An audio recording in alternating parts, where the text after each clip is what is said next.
Siga adelante, diputado Heller.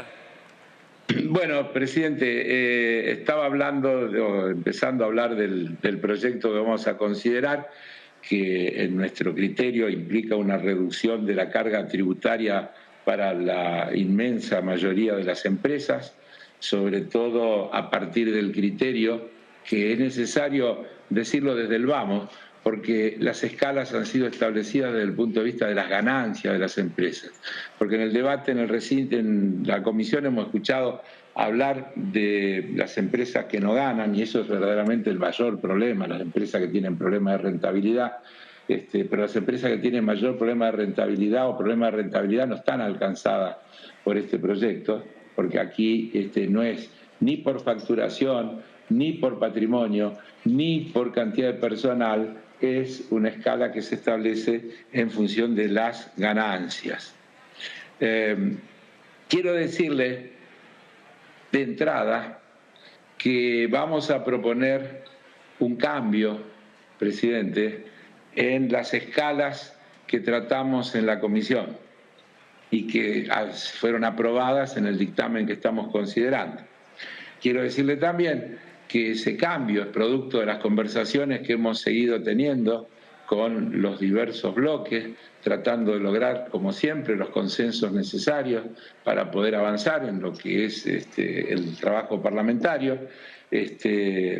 Y entendemos que estamos haciendo una propuesta superadora que merecerá el acompañamiento de una cantidad importante de diputados y diputadas que nos permita avanzar con la media sanción.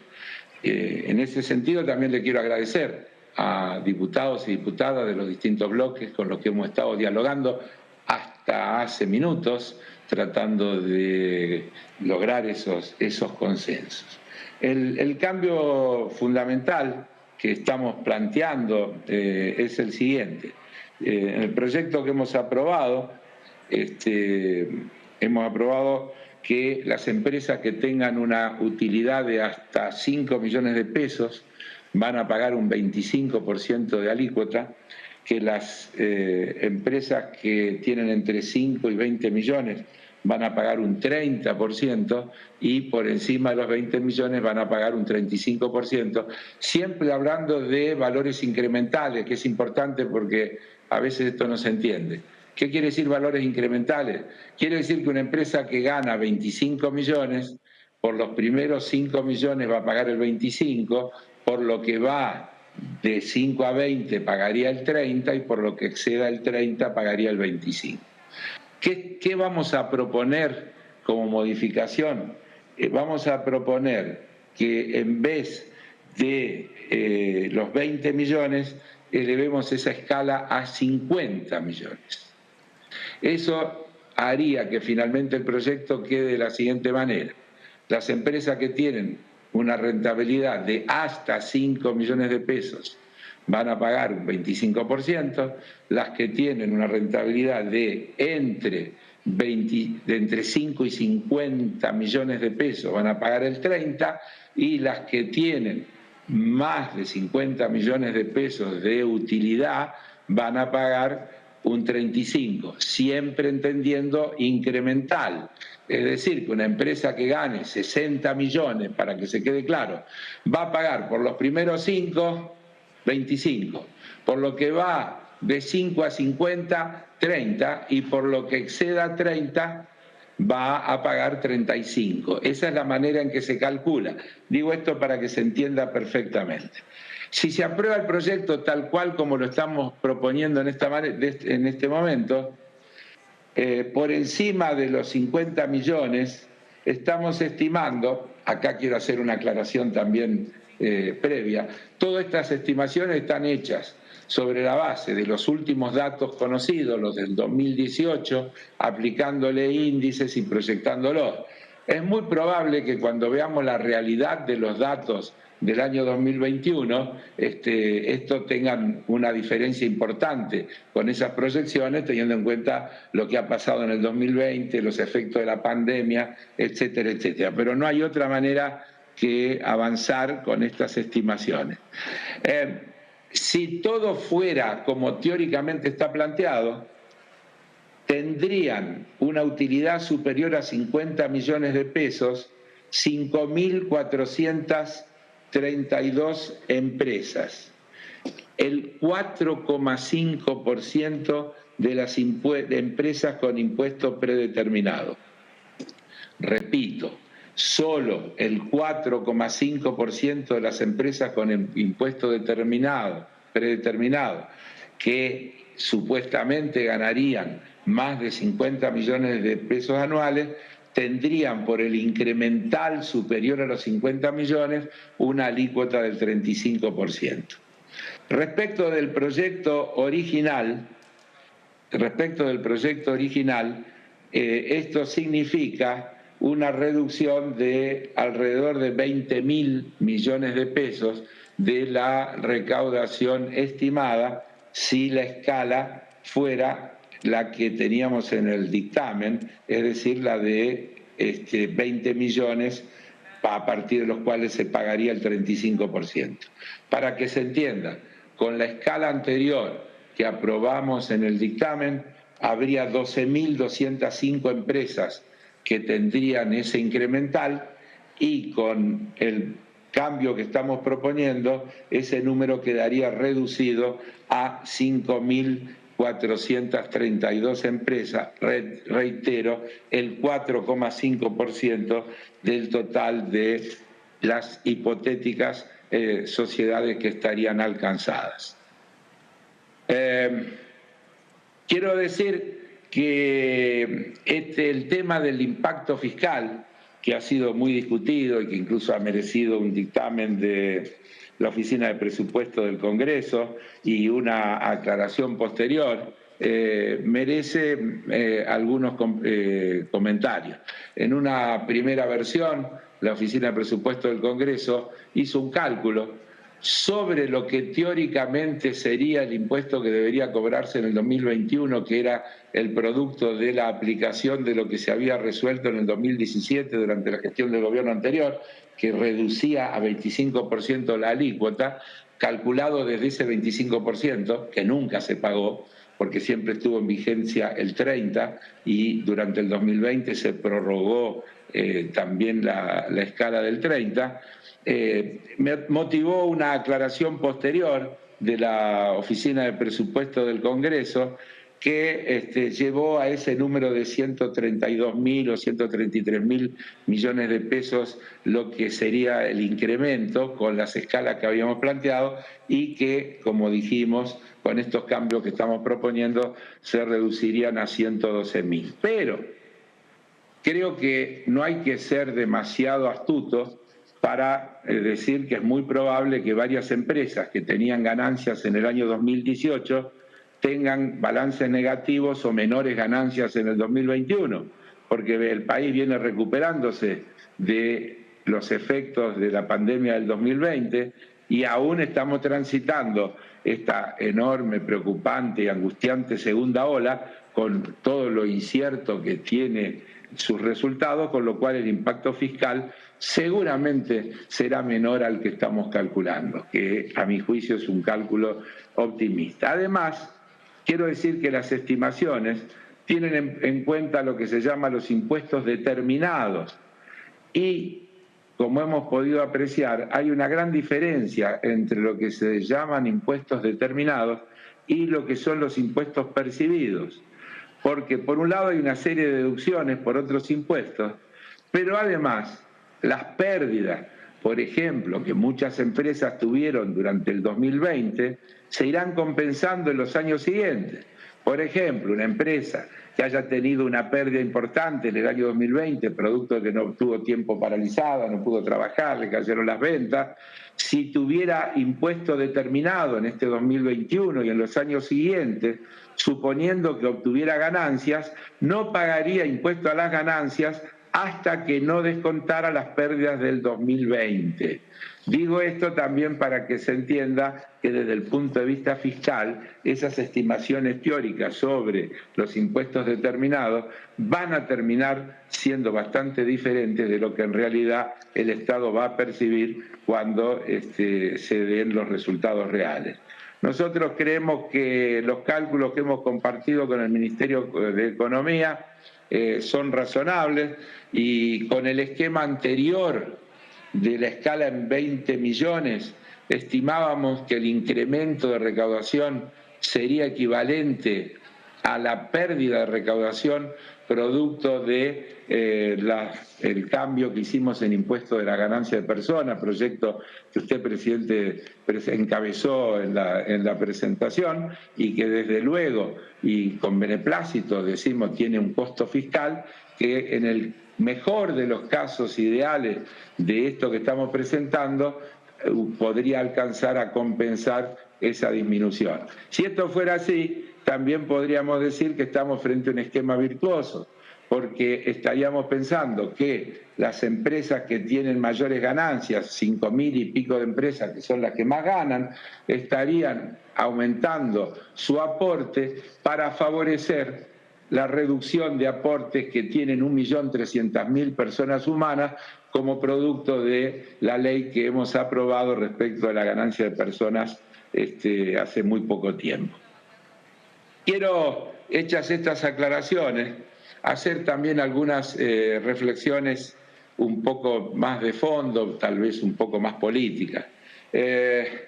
Y quiero que miremos un poquito hacia atrás, porque hay algunas cosas que se están discutiendo, como por ejemplo el tema de si el aumento de impuestos afecta a las inversiones, etcétera, etcétera, que me permiten decir que hay algunas opiniones que por lo menos atrasan, que les falta actualización. Miren, hace 40 años aproximadamente, en el discurso cuando asumió, el expresidente republicano Ronald Reagan dijo una de esas frases que marcan historia y que marcan un tiempo. Dijo: el gobierno no es la solución a nuestro problema, el gobierno es nuestro problema. Aquel 20 de enero de 1981, Reagan estaba planteando una regla que se impuso en el mundo en estos últimos 40 años y que tiene que ver con todo lo que pasó y que rápidamente podemos detallar. Unos años después, en 1989, caía el muro de Berlín y nacía el famoso Consenso de Washington, que era un decálogo de premisas que se aplicaron en el mundo entero: reducción del papel del Estado, privatizaciones, superávit fiscales a cualquier costa, tasas de interés positivas en términos reales, liberalización y desregulación cambiaria y financiera, desaparición de barreras a la inversión extranjera directa, solo para nombrar algunas. Un poquito después, 2 o 3 años, apareció el libro del fin de la historia, de Francis Fukuyama. Todas ideas y decisiones que se fueron instalando. Aquel fin de la historia también planteaba que el rol del Estado debía cambiar drásticamente y que venía una etapa donde la desregulación, la libertad de los mercados, la financiarización de la economía, etcétera, iban a ser los factores determinantes. Bien, no es menor que 40 años después el presidente de los Estados Unidos, que acaba de asumir, diga: no es cierto que el gobierno es el problema, el gobierno es la solución. Y a partir de ahí explique mucho de sus planes y de inversión pública y, por ejemplo, de su interés por la inversión en la educación gratuita. También es interesante que el mismo presidente de los Estados Unidos, al 29 de abril, hace pocos días, diga: es el momento de recordar que nosotros, el pueblo, somos el gobierno, usted y yo, no alguna fuerza en una capital distante, no alguna fuerza poderosa sobre la que no tengamos ningún control, somos nosotros. Hay buenos hombres y mujeres en Wall Street, pero Wall Street no construyó este país. La clase media construyó este país y los sindicatos construyeron a la clase media. Una cosa que pone en tela de juicio toda la teoría de la financiarización de la economía, está diciendo que la riqueza no se crea a través de la especulación y del mundo financiero, sino a través del trabajo y la agregación de valor. Yo digo todo esto porque creo que estamos comenzando un cambio de época, presidente. No se produjo ese cambio de época con la crisis financiera del 2018, pero me parece que estamos en el fin de una etapa y en el comienzo de otra. Y en verdad lo digo y sabiendo que eso no es lineal, y lo digo con una cuota de optimismo, porque sé las dificultades que tiene para avanzar el mundo en esta dirección, pero también veo y estoy convencido que así como está no aguanta más. ¿Cuánto dura y cuánto de final y cuánto de nuevo? Es la historia, lo dirá la vida. Habrá que ver, porque los intereses en juego son muy grandes, son muy poderosos, pero insisto, estoy absolutamente seguro que estamos en el final de una etapa y en el inicio de otra. Quiero referirme en particular a este tema de la suba de impuestos vinculada a las inversiones. Podría citar infinidad de cosas. Una nota del diario El País del 8 de mayo de este año: el dilema de Latinoamérica es subir impuestos o el abismo de la deuda, que dice una cantidad de cuestiones. Otra vez el presidente de los Estados Unidos diciendo: no es aceptable que 91 de las 500 mayores corporaciones del país paguen 0 impuestos federales en 2019. Y otra cita del mismo tema del presidente: miren, el gran recorte de impuestos del 2017, dice el presidente de Estados Unidos, recuerden que se supone que se pagaría por sí mismo. Así fue como se vendió y que generaría un gran crecimiento económico. Mentira, en lugar de eso solo añadió 2 billones de dólares al déficit. Fue una enorme ganancia inesperada para las corporaciones y los que están en la cima, dijo el presidente de Estados Unidos. La secretaria del Tesoro, Yellen: poner fin a una carrera de 30 años a la baja en las tasas impositivas corporativas.